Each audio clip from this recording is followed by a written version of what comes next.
Buenas noches amigos, bienvenidos a una nueva entrevista con el deportólogo Leonardo González, donde abordaremos temas médicos enfocados en el balonmano. Les recordamos que este diálogo es gracias a Línea 6, prensa oficial de balonmano en Ecuador. ¿Qué tal, doctor? ¿Cómo está? Hola, muy buenas noches. ¿Cómo está? Un gusto poder saludar. Doctor, ¿se escucha un eco? Déjeme solucionar. ¿Ahí me escuchan? Sí, ahí sí. Hola, muy buenas noches. ¿Cómo están? ¿Cómo les va? Un gusto poder compartir con ustedes esta noche. Muy agradecido en realidad por la invitación, por la coordinación que ustedes tienen, por la gestión que están haciendo. Me he puesto a revisar, hacer un seguimiento de su página. Llevan una excelente labor con lo que es con el balonmano. Un deporte que realmente llama la atención, un deporte que como todos los deportes necesita su debida atención para que sea practicado por la población ecuatoriana. Y el Ecuador también se ha reconocido por este deporte. Doctor, ¿cuáles son los principales errores que cometemos los deportistas a la hora de entrenar? Bueno, hay un sinnúmero de errores que pueden haber. Lo principal, un deportista al entrenar obviamente debe tener un equipo multidisciplinario para cuidar su salud. Ese es el primer error que no tienen los deportistas, que a veces no miden su salud. Por ejemplo, pueden deportistas que estén practicando algún tipo están haciendo sus actividades y no tienen un chequeo médico previo. Entonces, esto los puede llevar a intensidades elevadas en su deporte, al momento que están entrenando o en una competencia, puedan tener algún tipo de patología, o se puede exacerbar una patología que ya tienen preexistente, que no ha sido diagnosticada, y con el ejercicio se puede presentar esta patología. Otros errores que hacen, obviamente, al momento de entrenar, no tienen una planificación adecuada de entrenamiento, porque el entrenamiento hay que llevarlo de forma fisiológica, en el que obviamente, como es deporte, obviamente van a tratar de llevar su cuerpo o su organismo al máximo. Obviamente esto lleva un sinnúmero de procesos en la cual debe primero prepararse el cuerpo a través de un adecuado entrenamiento planificado, estructurado, individualizado, para que el cuerpo pueda soportar esta carga de entrenamiento o esta carga en el momento de la competencia, y a su vez también tenga una adecuada recuperación. Entonces, estos errores son los que están a veces prevaleciendo en ciertos deportistas o en ciertos clubes o ciertas instituciones que solamente entrenan, no tienen un buen cuidado o asesoría médica deportiva con los jugadores o con sus integrantes. ¿Cómo trabaja a un grupo con necesidades diferentes? Necesidades diferentes, ¿en qué se refiere? ¿Pacientes o deportistas diferentes en qué sentido? ¿Discapacidades o...? Lesiones. En lesiones. Obviamente, el deportista lesionado va a estar, obviamente, alejado un poco de la actividad deportiva, pero no significa que no deje de estar entrenando, porque la lesión puede ser a nivel de miembros inferiores. Obviamente tenemos el resto del cuerpo, lo que es el core, tren superior, que pueden ser entrenados. O viceversa, de la lesión, en este caso, si estamos hablando de balonmano, la lesión a nivel de miembros superiores, tranquilamente se puede trabajar core y miembros inferiores, se puede trabajar otro tipo de actividades. Pero realmente un deportista nunca debe entrar en para total tras una lesión, porque esto va a ser contraproducente. Más aún si ya obviamente es un deportista élite, alto rendimiento, puede verse afectada su rendimiento en este caso. Si entrenamos bajo las condiciones climáticas de Guayaquil y ahora con el uso obligatorio de mascarilla, ¿cuáles son las recomendaciones? Bueno, el clima sí es un factor que tener en cuenta. En Guayaquil justamente el clima es bien caluroso, hay bastante humedad, en la que los deportistas pueden tener ciertas afectaciones a nivel de la termorregulación. Este problema de la termorregulación puede traernos casos de deshidratación, golpes de calor, que obviamente en un deportista va a disminuir su rendimiento deportivo en el momento de realizar su actividad, o si está entrenando, pues va a disminuir su capacidad adaptativa a ese entrenamiento, o sea, su entrenamiento no va a ser asimilado de forma adecuada, no va a tener una buena recuperación. Entonces, hay que planificar, todo es entrenable, también se puede hacer una adaptación al calor, una adaptación un poco a la humedad, obviamente sin irnos a los extremos, para que el deportista paulatinamente, de forma progresiva y escalonada, se pueda adaptar a ciertas condiciones climáticas y pueda rendir de la forma eficaz. Pero siempre y cuando tenerlo vigilando ciertos parámetros fisiológicos, que no vaya a tener ninguna alteración al momento de realizar su práctica. En cuestión a la siguiente pregunta sobre la mascarilla, a la que me mencionaba, la mascarilla ahorita es un tema muy controversial en ciertos lados, que hablan que no se debe entrenar con mascarilla, que aumenta, supuestamente, ¿no? Dicen, he escuchado por parte incluso de médicos, de profesionales, incluso se han inventado una mascarilla que es especial para deportistas, única en Ecuador. Entonces, en que dice que se acumula el CO2 y este CO2 hace aumentar el ácido láctico, cosas que no tienen nada que ver, no tienen fundamento fisiológico adecuado. El entrenar con mascarilla, obviamente, en la situación que estamos ahora, es una medida de protección, ¿sí? Protección contra a los demás y nosotros mismos. Porque, ¿en qué se basa la mascarilla? En evitar que nuestras secreciones, en este caso la saliva, las gotas de fluje, salgan al exterior, que contengan el virus y poder infectar a las demás personas, o sea, propagar el virus, el coronavirus, y se propague la enfermedad del COVID-19. Entonces, entrenar con mascarilla causa ese efecto de barrera, evita esparcir esas gotas de fluje, de saliva, que contienen el virus, y evitamos propagarlo. Si revisamos un poco de la fisiología o de la biología general, al momento que vemos que en el ambiente hay dos tipos, encontramos varios gases. El aire ambiente está compuesto por CO2, por nitrógeno, por oxígeno. Tenemos un sinnúmero de gases a nivel atmosférico, que al momento que ingresan al cuerpo, obviamente solamente se difunde por las membranas alveolares el O2 y el CO2. Entonces, desde ahí vemos este punto biológico, que las membranas celulares son tan pequeñas, tan diminutas, que tranquilamente hay un intercambio gaseoso, y por las mascarillas también va a pasar ese cambio, ¿sí? Va a poder difundirse tranquilamente y no va a acumularse CO2, como se dice. Otro punto, aparte del coronavirus, los virus, las bacterias que andan así en el ambiente, a veces son considerados partículas.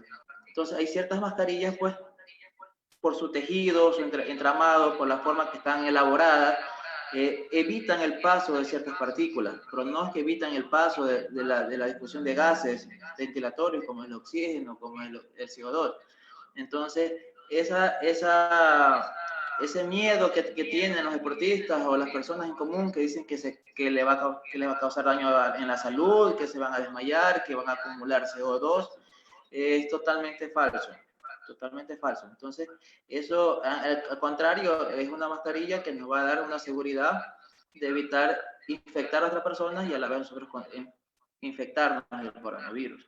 Entonces, hay que tener en cuenta esos parámetros, y ahorita ha salido en las redes sociales, hay tantas noticias falsas o tantas noticias amarillistas, que lo que hacen es confundir a las personas, emitir ciertos comentarios, ciertas teorías falsas, y eso es lo que infunden ahora últimamente, pero no debemos caer en eso. Muchas gracias, doctor, por aclarar esa duda. Muchos de nuestros arqueros han sufrido golpes en la cabeza con un balón. Explíquenos las consecuencias.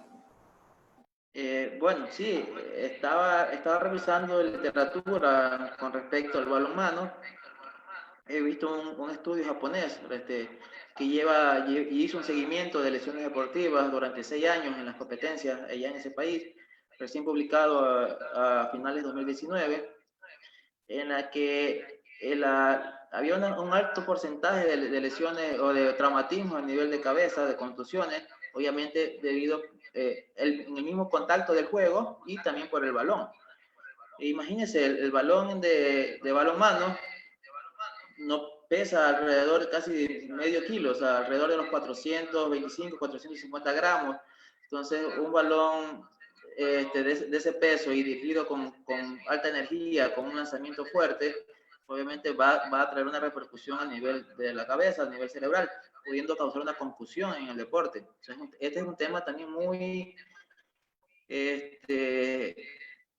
interesante, o sea, en el sentido de poderlo tratar, o sea, porque obviamente en el deportista no es nada bueno, porque una confusión puede traer problemas en el momento, puede traer problemas a la larga.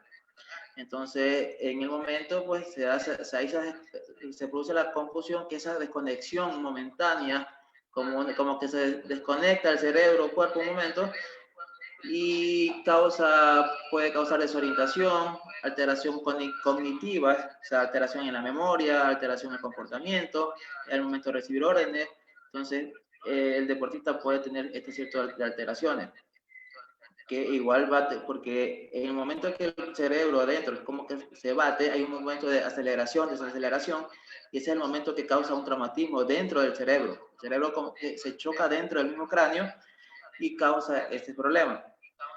Entonces, si esto se repite, si esto se hace prolongado con el paso del tiempo, como pasa con los futbolistas, hay ciertos estudios que en futbolistas que tienen constantes golpes en la cabeza por los cabezazos, como realizan ese balón, pueden tener una encefalopatía traumática crónica. ¿En qué consiste eso? En que se puede haber una degeneración del sistema nervioso, entonces, y puede traer ciertas patologías con esto a la larga. Más que toda alteración cognitiva, como decía, de memoria, de aprendizaje, de conducta. Entonces puede traer incluso algunos ciertos términos de demencia, se pueden dar a futuro. Sí, por eso es importantísimo a los niños, antes de los 12 años no se les permite, en el fútbol por lo menos, que cabeceen el balón, para evitar estos problemas, porque son un sistema muy inmaduro para soportar este tipo de golpes repetitivos. Entonces, en el balonmano, pues también se debe tener un poco de cuidado al momento de tratar de proteger un poco más la cabeza para evitar estos problemas de concusión, que son muy importantes en el manejo. Interesante. Entrenar en canchas no reglamentarias y en mal estado provoca molestias en las rodillas de los deportistas. Coméntenos más sobre este tema.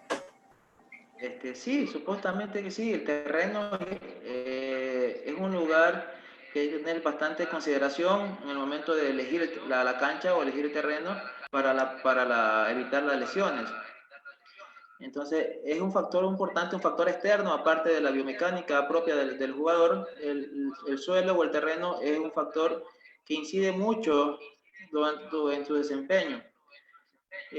Por ejemplo, si tiene una cancha en mal estado, que junto con un calzado que no es el adecuado, puede tener afectaciones a nivel de rodillas, no solo de rodillas, sino también de tobillo, puede estar predispuesto a tener esguince de tobillo, que es una de las lesiones más frecuentes en el balonmano en miembros inferiores, sumada junto con la rodilla. He estado viendo que en el balonmano también juega en arena. Ese también es podría ser un punto a favor en el caso de que la arena va a ser una superficie de menor impacto, entonces disminuiría la tensión al nivel de las rodillas, pero sí podría ser un factor de riesgo más para los esguinces de tobillo, por inestabilidad, por lo que puede haber mayor facilidad de evertir el pie y causar ese tipo de lesiones. Y obviamente que eso también, con una carga externa, si nos cae algún contrincante o mismo compañero sobre nuestra rodilla, hacemos un mal movimiento, puede llegarnos a luxarnos un ligamento o a tener una ruptura de ligamentos de rodilla. Entonces, hay que tener mucho cuidado y para evitar estos problemas, tratar de buscar siempre la cancha adecuada, con el piso adecuado, el calzado adecuado, una valoración biomecánica de las extremidades inferiores o general del deportista para determinar factores de riesgo que puedan provocar lesiones, porque si estamos realizando actividad física, que son movimientos repetitivos, constantes, a través del tiempo, entonces esta repetición y con esa mala biomecánica vamos a tener siempre una lesión deportiva. Entonces tenemos que modificar estos factores para evitar. Y sumándole a esto una buena planificación de entrenamiento dirigido a la prevención de lesiones deportivas. porque es también sumamente importante que se debe planificar esto. Después de una lesión, ¿cómo se trabaja a un jugador para regresar a las canchas? O sea, ¿regresa a su rendimiento inicial antes de la lesión? El deportista lesionado sí, debe ser manejado de forma multidisciplinaria, junto con el médico, el fisioterapista. Incluso en otros países se habla del redactador deportivo, en la que se debe cumplir el deportista en los periodos iniciales de una recuperación de un daño de tejido, respetar su proceso fisiológico y ahí intervenir de forma con fisioterapia para acelerar un poco más este proceso de recuperación, para disminuir un poco más la inflamación, regeneración de tejido, empezar con fortalecimiento muscular. Como les decía al inicio, si está una parte o una extremidad con una lesión, no significa que el deportista va a tener que quedarse totalmente en reposo. Tiene que trabajar las demás partes del cuerpo que no involucren el lugar donde está la lesión. Entonces, y para evitar que el deportista pierda masa muscular en el resto del cuerpo y disminuya su capacidad. Entonces, es sumamente importante tenerlo en movimiento, buscar otras herramientas para que una vez ya el deportista haya mejorado fuerza, haya mejorado flexibilidad, haya pasado unos test que se hacen por etapas, en las que ya se pueda el deportista reintegrándose poco a poco a la cancha, se le vuelve a hacer un trabajo específico de movimiento, de readaptación a los gestos deportivos, a los gestos que realiza durante su entrenamiento, a los gestos que realiza durante sus competiciones. Y si no ha presentado ya molestias, tranquilamente se lo puede reinsertar ya a entrenar con su grupo, a cargo del entrenador, a cargo del profesor físico, para que pueda rendir tranquilamente y se lo maneja de esa forma global. ¿Igual regresaría a su nivel inicial o se afectaría en algo? Dependiendo del tipo de lesión. ¿Sí? Depende del tipo de lesión, pero sí, como le digo, para evitar que se pierda la forma física, la forma deportiva que tiene, se comienza a trabajar la parte aeróbica de otra manera, la parte de fuerza en otra parte del cuerpo, y con eso evitamos contrarrestar que se decaiga su estado físico. Entonces ya al momento de entrar, de reinsertarse, pues entraría como estaba antes de salir. O quizás un poquito menos, podría ser, pero no va a variar mucho, no va a haber mucha significancia. ¿Qué puede hacer un jugador sin conocimientos médicos ante lesiones en los partidos? Debe conocer primeramente los primeros auxilios, nada más. ¿Sí? Sería lo básico, lo ideal, fundamental que un deportista conozca de primeros auxilios. En el momento puede ser una lesión o esguince, lo principal hay que inmovilizar. En el caso también de una fractura igual, inmovilizar, ver si no hay sangrado, si no hay un poco de hemorragia, en caso de fractura, si no es abierta, es expuesta. Entonces, controlar sangrados, controlar eso, inmovilizar inmediatamente, y en el momento no tenemos nada más que podemos ubicar hielo y junto con la compresión y hielo. Si hay mucho el dolor, pues podemos utilizar analgésicos que están permitidos para deportistas, evitar saber no caer en doping, y mantenerlos ahí hasta que sea revalorado y visto por el médico, en este caso. Y se pueda tomar las acciones pertinentes y el tratamiento que debería seguir, dependiendo del tipo de lesión que tenga el deportista. Doctor, ¿usted cree que el entrenamiento nocturno perjudica el sueño? Realmente va a depender. Va a depender. Si tenemos una actividad en la noche muy intensa, la intensidad es el eje principal del entrenamiento deportivo o de la actividad física o en el deporte. La intensidad va a jugar un rol importante. Si el deportista tuvo en la noche entrenó de forma muy extenuante, sobrepasando sus capacidades, llegando a la fatiga extrema, posiblemente pueda tener una afectación nocturna al momento de conciliar su sueño, al momento de dormir y tener una buena calidad del sueño. En cambio, ha habido estudios, se han realizado estudios, un estudio español, si mal no recuerdo, en la cual se trató de valorar estos parámetros, hacer entrenamientos en la noche, hacerle test de cómo está su calidad del sueño, cómo percibió el sueño, al momento de dormir y conciliar el sueño no hubo diferencias. Y al momento solo uno por ahí medio reflejaban ciertos datos de la calidad del sueño, pero en realidad el sueño total global y el rendimiento deportivo no hubo disminución, no hubo alteración. Pero es sumamente tener cuidado del sueño en los deportistas, porque es la forma de recuperar, que el cuerpo se recupere, vuelvan todos los estados fisiológicos de forma a tener su homeostasis o su equilibrio para otra vez poder someterse a la carga de entrenamiento y pueda rendir de forma adecuada. Hay un mito que dice que mientras más horas entrenes, mejor eres. ¿Qué hay de cierto en esto? No, nada que ver, no es cierto. Por eso les explicaba al inicio que hay una planificación de entrenamiento deportivo. El entrenamiento deportivo lleva varias etapas, o incluso hay varios modelos de entrenamiento deportivo. En caso de un deportista, pues vamos a entrar en una etapa de entrenamiento general, en la que siempre van a primar siempre volumen de entrenamiento e intensidad. Teniendo volumen de entrenamiento es la cantidad de minutos, horas a entrenar, sea en la sesión, sea la semana, sea durante el mes o la temporada, y la intensidad, qué tan fuerte o qué tan rápida o qué tan fuerte es la carga de entrenamiento. ¿Ya? Entonces, estos dos pilares todos son cruciales al momento de planificar el entrenamiento. A un inicio de una temporada o la pretemporada es importante trabajar la parte general del entrenamiento, en la que sí, esa puede ser un poco extensa en tiempo porque va a tratar de mejorar capacidad aeróbica, trabajar fuerza general, entonces la intensidad no va a ser muy alta, entonces, pero sí va a tener mayor volumen de entrenamiento. Ahí va a variar. En cambio, si ya el deportista entra en una etapa específica donde va a mejorar o a corregir ciertos defectos o ciertos parámetros de entrenamiento, ya como potencia aeróbica, fuerza máxima, fuerza de resistencia. Entonces ya ciertos parámetros que nos van a ayudar ya en la parte competitiva, ahí va a trabajar un poco más la intensidad y va a disminuir el volumen de entrenamiento. Significa que va a ser más pesado, más intenso el entrenamiento y el tiempo va a ser más corto para crear adaptaciones y este deportista pueda rendir.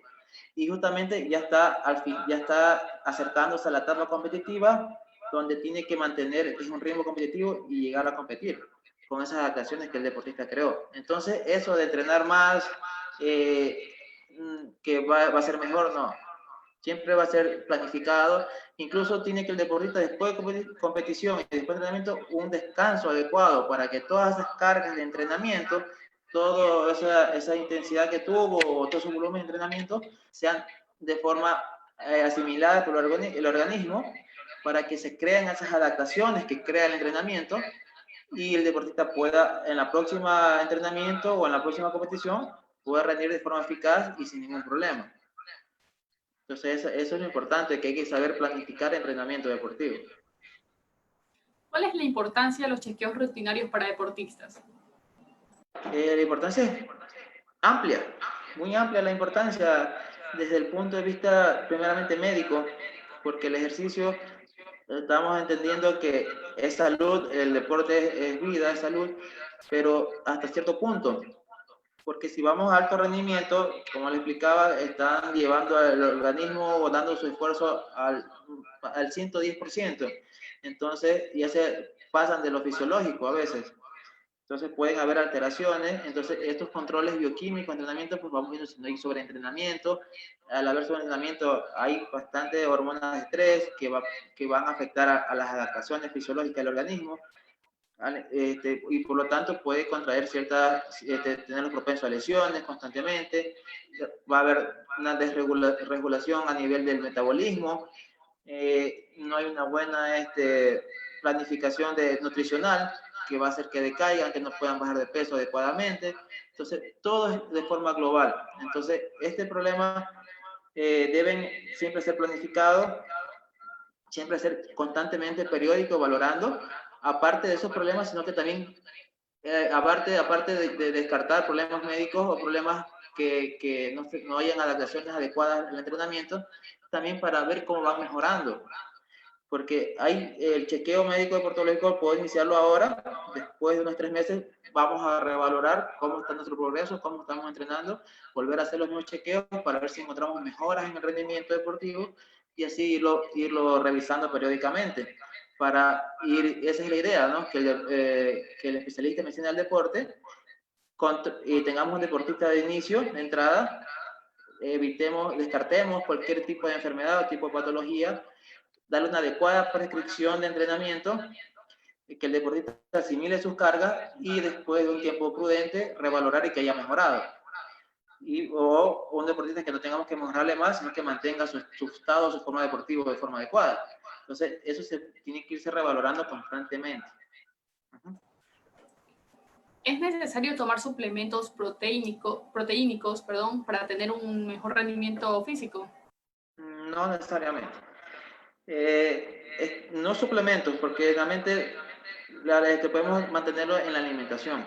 ¿Sí? Una buena alimentación nos mantiene un poco alejados de tantos productos. El marketing bastantemente de la industria del fitness y lo que vemos en las redes, constantemente nos venden un sinnúmero de productos, de sustancias que nos quieren, se le meten por los ojos a las personas que quieren para lograr un cuerpo deseado o un rendimiento deseado. Hasta ahora solamente hay 5 elementos, 5 sustancias que mejoran rendimiento deportivo, que sería la cafeína, la creatina, el óxido nítrico, la proteína, entonces la periodización nutricional. Entonces, eso sí nos van a ayudar a mejorar el rendimiento deportivo. Las proteínas que nos venden, que nos promocionan, que nos quieren meterla por los ojos, que la dejaría a un segundo plano. Lo principal es una alimentación adecuada, sacarle por kilo de peso las necesidades de proteína que deben tener, que deben consumir durante su alimentación normal, las cantidades de proteína que deben tener para una recuperación post-entrenamiento, que se necesita consumir una cantidad adecuada de proteína, que no se saca según por kilo de peso, la cantidad de proteína que según depende de lo que entrene el deportista, si es para mantener masa muscular, si queremos mejorar un poco más la masa muscular, o sea, crear hipertrofia o mantener fuerza, entonces se manejan ciertas cargas de proteínas, pero esas cargas se las maneja junto con nutricionistas, ¿ya? Para que sea dividida, distribuida durante la alimentación. Ese es el punto, no caer en proteínas de polvo, tantas cosas, que hasta cierto punto en algunos podría ayudarnos, pero son casos extremos, casos curiosos en los que no pueden acceder quizás a la alimentación adecuada a ciertos deportistas y se los consumen. Pero no todo tipo de proteína, porque hay ciertas proteínas, ciertas marcas que suelen venir un poco contaminadas por ciertas sustancias que obviamente son prohibidas y por eso que ayudan a mejorar rendimiento cuando nos venden esos productos. Entonces, estarían cayendo en doping. Doctor, para finalizar la entrevista, ¿algún consejo que le quiera dar a los deportistas? A los deportistas, pues, siempre, el deporte para mí, porque lo practico, un consejo que también que lo tomo yo como experiencia, el deporte es disciplina, siempre trazarnos un objetivo, siempre buscar mejorar, pero no obsesionarnos mucho porque también podemos dañar nuestro organismo, a pesar de que el ejercicio y el deporte es salud. Siempre hacerlo de forma prudente, ser disciplinado en todos sus entrenamientos. Si es que realmente quieren tener una carrera exitosa, sería la idea que sean disciplinados. Busquen sus sueños, realmente debe utilizar un equipo multidisciplinario si que quieren llegar a más alto, porque las ciencias del deporte aliadas están para eso, para mantener una salud óptima durante su entrenamiento, durante su actividad deportiva, para mantener su salud incluso fuera ya del campo de juego y para mejorar su rendimiento deportivo. Entonces, todo esto va de la mano y que nunca pierdan su horizonte y sus metas los deportistas. Muchas gracias, doctor, por haber dado su tiempo en esta entrevista. Muchas gracias a los televidentes, se podría decir, a las personas que nos están viendo. Y bueno, doctor, espero verlo pronto alguna otra entrevista que tengamos por hacer para seguir aclarando dudas de los deportistas. No, gracias a ustedes, al contrario, por la consideración, por haberme comunicado. Yo estoy muy presto siempre para colaborar en estas actividades, porque lo importante es tratar de difundir, de dar a conocer un poco más de lo que la medicina del deporte y obviamente el cuidado que debemos tener con los deportistas, porque con los deportistas hay y he visto que hacen barbaridades en ciertos lados. Entonces son cosas que no deben pasar, cosas que lo hacen sin fundamento, sin evidencia científica, incluso ciertos médicos que no fueron graduados ni estudiados en un posgrado, entonces y no cursaron por esto, entonces a veces quieren intervenir en ciertas cosas, pero no fueron formados como deben de ser. Entonces, es muy importante difundir y que realmente que la ciencia del deporte se haga a conocer como tal, para que se vea la importancia y la relevancia que tiene esta especialidad médica y que va a tener siempre un cuidado a los deportistas para tratar de cuidar su salud y mejorar su rendimiento deportivo y tratando siempre de lograr el éxito, que es lo que es importante en ello. Gracias. Les recuerdo que este diálogo, esta entrevista fue gracias a Línea 6, prensa oficial de Balonmano de Ecuador. Muchas gracias. Chao. Buenas noches, pasen bien. Un gusto. Igualmente, gracias.